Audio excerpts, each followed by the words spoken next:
as the Pittsburgh Steelers continue training camp, there are some major questions as far as what are the reinforcements they can get with the salary cap that's left over. One of those big questions is Xavien Howard, the Miami Dolphins cornerback who demanded a trade earlier this week. I'm going to talk to Jenna Harner from Channel 11 about the potential for such a trade. Is that something a reality? It does address a position of need, but who else might be stepping up at cornerback in Steelers training camp?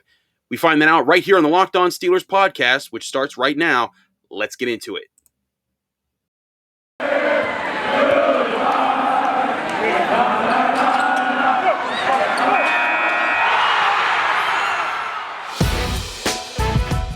It's the Locked On Podcast Network, your team every day.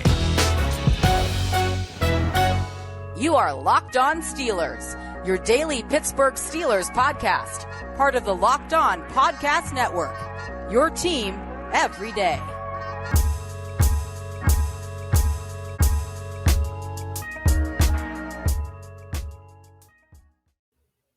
Welcome back to the Locked On Steelers podcast. I'm your host, Chris Carter. We are here on YouTube now. Subscribe to our new YouTube channel by searching Locked On Steelers on YouTube. You can also still listen to this podcast anywhere, but especially on Apple, Spotify, Google Podcasts, and the app Odyssey. It's AUDACY Odyssey. Remember to rate us 5 stars with a positive comment. Gets you a shout out at the end of the show. Today, as always on Fridays, we love to be joined by our special guest, Jenna Harner from Channel 11 in WPXI Pittsburgh. Jenna, it's so great to have you back on the show. How have you been this week? I have been wonderful. It is wonderful as always to be back on Friday. I love it. It's been a great week. We've been out in the sun at training camp a lot. Things have been good. No complaints here. Things have been great. It's been an interesting week for Steelers. The pads went on. Everything's been exciting. But Jenna, I wanted to dive in on a topic that Steelers fans have been raving about on social media all week since the news broke. We know Xavien Howard, the all-pro cornerback from the Miami Dolphins who led the NFL in interceptions in 2020. He demanded a trade from the Miami Dolphins, and immediately shockwaves got sent throughout the NFL. Like, we can get Xavien Howard. We can get Xavien Howard. Every team's fans wanted to do this. And, of course, Steelers fans were thinking about this. Now, there was a tweet sent out by the guy who runs overthecap.com saying that of all the teams who can afford to trade for Xavien Howard's contract, at least for this year, the Steelers are among the considerations. And he would cost approximately $12 million in that salary cap money. But, Jenna, the real problem is going to be if this team gets him, they're going to run out of salary cap space. But what would even be the cost to get an all-pro cornerback, considering the Steelers have already fleeced the Dolphins for a super all-pro safety in Minkah Fitzpatrick? I almost kind of think, too, if they were to make a deal with the Dolphins, I don't believe what they did to get Minkah is going to be nearly what they could do to get Xavien. So Steelers fans, I think we need to pump the brakes a little bit, take a breath here. It's funny, I actually have a friend who is a reporter. She down in Miami. She covers the Dolphins. And this was a big shock to them as well. They didn't expect this at all. He showed up from camp. He wasn't going to hold out. And then he released the statement that he did. And shockwaves have kind of been sent through. And of course, obviously, everyone's like, oh, we want to be able to bring him here. Yes, it is a point of need for the Steelers. But again, at what cost is it going to be? Obviously, we know that they do have some more cap space, more money to play with a little bit. When we talked with GM Kevin Colbert earlier this week, he said, DeCastro's retirement, in a sense, in the phrasing that he used, DeCastro stepping away, obviously, really did help the team get more cap space, and they like to kind of keep some money off to the side, things that we know along those lines that the Steelers do like to do heading into seasons. I don't entirely, correct me if I'm wrong if you see it this way, I just don't really see it as a completely realistic possibility. Could it happen? Sure. Is there a way it could work? Absolutely. Yeah, but maybe. The question is, too, what are you going to give up? Right, and that's the ultimate thing here is that you're giving up for one of the guy who arguably, some could say he's the best corner. I still say it's Jalen Ramsey, but either way, he's one of the best cornerbacks in the NFL in the prime of his career. He's 28 years old. He's playing among the best guys in the NFL, and the Dolphins aren't a joke anymore. They are competitive. No. They're going to be fighting with the Bills in the AFC East for who might be the best team in that division this year. I still think it's the Bills, but they're not a team that's going to try to give him up lightly. You know, the way the Steelers were able to get Minkah Fitzpatrick, because also Minkah Fitzpatrick was at the beginning of his career. Everyone's kind of like, you still don't know what he's going to be. And then he turned into this superstar safety for the Pittsburgh Steelers. But Xavien Howard is a proven commodity. When you have a proven commodity, if you're going to give up him, you're going to have to get some real value in return. And that's not going to be a first round draft pick. It would need to be that first round draft pick and a player and maybe another high round draft pick. And that's something I'm not sure the Steelers are willing to cough up. Typically, when they do give up something, it's along the lines of one first-round draft pick and a few other things, but not a haul that they would probably have to give up to get a Xavien Howard. No, and I mean, his stats, too. He has 22 interceptions since he came into the league back in 2016. That's just behind Marcus Peters, who has 23. He has 55 passes defensed. Yes. And this is one, too, that's interesting to me, is that Denzel Ward posted a better ball hawk rate, which, you know, again, football jargon, we love that, but it's basically the percentage of targets where if he's near the ball, he can make a play on the ball. So, I mean, yes, he's worth so much. He clearly has so much value. Again, things could surprise me. Things could be different. I just don't entirely see this being super realistic, something that the Steelers jump into doing. I might be wrong. I just don't really realistically see this happening with a player as high caliber as he is and with the money that he wants. Yeah, I agree. There's a factor there that you have to consider is the money that's going to be in there.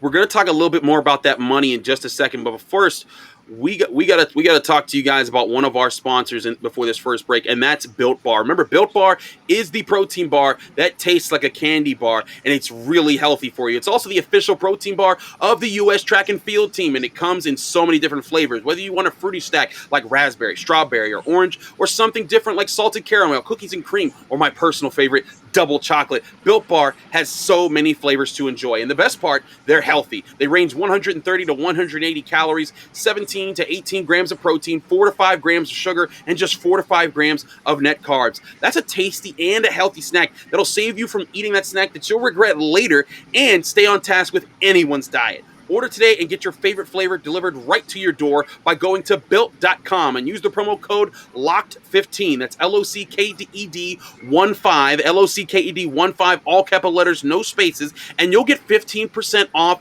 your order. Again, promo code LOCKED15 for 15% off at Built.com. I'm Chris Carter here with Jenna Harner on the Locked On Steelers podcast. We'll be right back talking more about Xavien Howard and the Steelers cornerback situation right after this.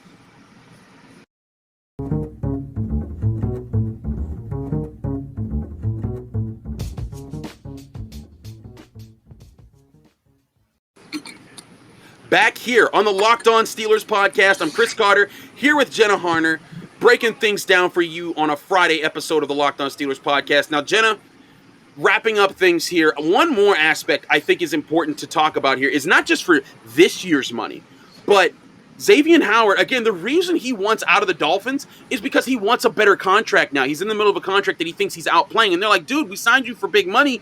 I understand you want more money, but that's more. And so that's another reason he's leaving. But if the Steelers are to get Xavien Howard, he's going to want that new deal as part of that trade, right? And the Steelers right now, they have the second best salary cap situation for next year. But they still have to talk about signing TJ Watt to a long-term deal. They still have to talk about signing Minkah Fitzpatrick to a long-term deal. They still have to look at players like Terrell Edmonds, Juju Smith-Schuster, maybe down the line Chase Claypool and Deontay Johnson and Devin Bush. There's a lot of guys that are going to need to be signed to future money that if you try to lock up Xavien Howard, who is in the prime of his career right now, but maybe in 2 to 3 years won't be, you're going to clog up some of that money that you need to sign to keep that future core of Steelers that they've developed that's on the roster right now. And I think there's just so much looking at TJ Watt right now. That's been like the topic of training camp coming up to this point. I'm sure we've talked about this. You've talked about this a ton. But that's kind of a big focal point right now. That's where a lot of eyes are looking at. Obviously, both sides hoping to get a deal done before the season starts because we know how the Steelers operate. They don't talk contracts during the season. So I know that's something a lot of eyes are being looked at. You know, a lot of questions in terms of TJ's participation throughout training camp up to this point. Is it tied to that? He said, he was practicing only doing some individual drills the first week. He told us because of the fact, it's a long preseason, I'm just kind of ramping back up into things. I wonder how much that plays into it. But again, you have guys like TJ Watt, like Minkah Fitzpatrick, the faces of what this team is going to be for the next handful of years, 3, 4, Right. 5+ type thing. If you get a Xavien Howard type situation, yes, it would be great for right now. But then again, too, I feel like I keep coming back to this, where you look at, we don't know what the quarterback situation is going to be like for the Very Steelers true. next season. Very realistically, are they going to potentially go out and look at a free agent? Are they going to look to add somebody in the draft? Is it going to be Ben's last year? That's something to kind of keep in mind, too. It's absolutely something to keep in mind because, like you said, with Ben, they don't have Ben under contract going into next year. They have him on void years. So then you'd have to refigure. Say he does want to come back. Then you have to reconfigure. Okay, we also need to sign a franchise quarterback for at least another year into a deal. And if he doesn't come back, then, okay, are we trading up to get a first-round quarterback? Because if you're trading up to get that quarterback, Jenna, that means you're going to have to cost some draft picks. You need to get in that position to get that guy. Or do you go and sign a free agent quarterback? But either way, there's going to need to be investment of some type of capital, whether it's draft capital or salary cap capital. And that could be a big question for the Steelers as far as development and keeping this train going as far as the young nucleus of players that they've built and assembled on this roster. That's just why I know there's Steelers fans out there that really want Xavien Howard and think he'd be a great addition right now. Both Jen and I think we're on the same wavelength here. It's just not a realistic position where what he wants, what the team wants, what the team needs, that unless they uncharacteristically sell out and say we're doing just this year and then, just forget the rest of what happens after this year, that would be with a move. But Kevin Colbert, the Pittsburgh Steelers, Mike Tomlin, the Rooneys, that's never been what they've been about in their time being an organization.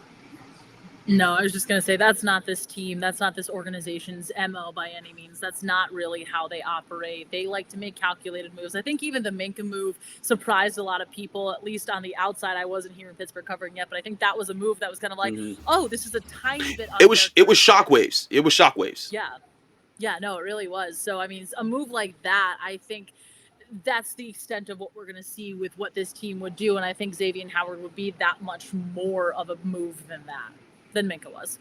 Right. And then the other thing is here is, in the dream world, say you made this happen, right? You'd have Joe Hayden on one side, Xavien Howard on the other side, then you'd have Cameron Sutton in the slot. And then everyone's happy because then you have a major upgrade from Steven Nelson. Heck, Joe Hayden would be your number 2 corner because that would be wild. So I get that the dream picture that this would be amazing and wonderful. And yeah, the Steelers would probably be, I think even some national people would start to say, okay, maybe they are Super Bowl contenders, but they don't need that move right now. They still, yes, they have $12 million in cap space. There are other teams out there who are going to be desperate to be chasing after Xavien Howard. So you're going to get into a bidding war. But there's also other teams that are going to need to make other moves in this offseason because we know injuries are going to be a thing. Heck, we just saw the Saints also this week with Sean Payton announcing that, we wish that he would have gotten his surgery earlier, but Michael Thomas, their all-star wide receiver, won't be available for the beginning of the season. Now they're scrambling because Jameis Winston, Taysom Hill, whoever's going to be their quarterback, they want to have a primary receiver with him. They don't have one behind Michael Thomas. So now they're scrambling for wide receiver, and some people are talking about should they be in the trade market. If there's a team out there that is overloaded with wide receivers, it's the Pittsburgh Steelers. Now hold on, Steelers fans. I'm not saying definitely trade a wide receiver to the Saints, but those are even situations that you can start to contemplate because you have money to take on. Say, hey, we'll give you a wide receiver if you give us an offensive lineman or a backup cornerback that we could use, or a safety or an extra linebacker. Those are things that can be put into computation, and you best believe Kevin Colbert's wheels are spinning to try and figure out something like this to improve this year's team because he's also, we know, is on the back end of his career. Yeah, no, exactly. We know that he has a year left. He's kind of been year to year in that sense. And he says, I'm not looking that far ahead. I don't anticipate him making a rush exit by any means. But again, he's kind of towards the end of it too. So who knows what's going to happen in that sense. But I think that, like you said, that scenario with the Saints could be a much more realistic situation that we see from the Steelers compared to going out and getting Xavien Howard, or at least attempting to. Because like you said, that bidding war, there are a lot of teams that are going to look to add them that have the money to work with right now and don't have to worry about the contracts like TJ Watt's, like Minkah Fitzpatrick's coming up down the line, and that they can spend that money a little bit more freely and have a greater need for it. We talk about this consistently. I don't think the Steelers defense really right now is a huge, crazy area of need compared to some of the things when you look at the offense.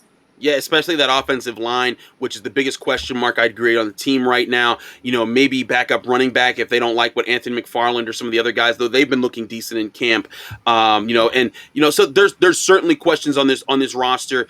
Cornerback, okay, sure, but again, not over investing at cornerback, getting another experienced body. But there is a player who is looking really good at cornerback in training camp. That has been James Pierre. If you've been listening to this podcast for the past several months, Tony Serino has been leading the James Pierre hype train. Toot toot. I want to talk to Jenna about some of the things we've seen at James Pierre, not just in training camp, but in mini camp, and how he continues to fit into what the Steelers do. We're talking about that right after this on the Locked On Steelers podcast. Stay with us.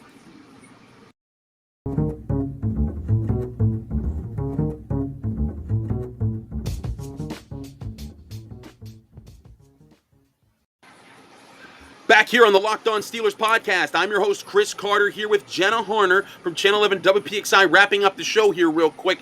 Jenna, I want to get your thoughts on James Pierre and what he's shown so far, because the Steelers knew they had Cam Sutton, they knew they had Joe Hayden, but I've joked with Wes Euler on Steeler Nation Radio as I've been there with him all throughout the days at training camp. They've been at Heinz Field. It's a sort of 4 dogs, 2 bones. Everyone says 2 dogs to 1 bone, but the Steelers have a cornerback situation where Sutton can play slot or outside. So that means they can have a situation where if there's 2 guys fighting for the slot position, which right now looks like Antoine Brooks and Arthur Millette are fighting there, or if there's 2 guys fighting for the outside cornerback position, whether that's Justin Lane and James Pierre, if either one of those positions has one guy emerge that's really good, you can bump Cam Sutton to the other slot and say, okay, we're comfy here.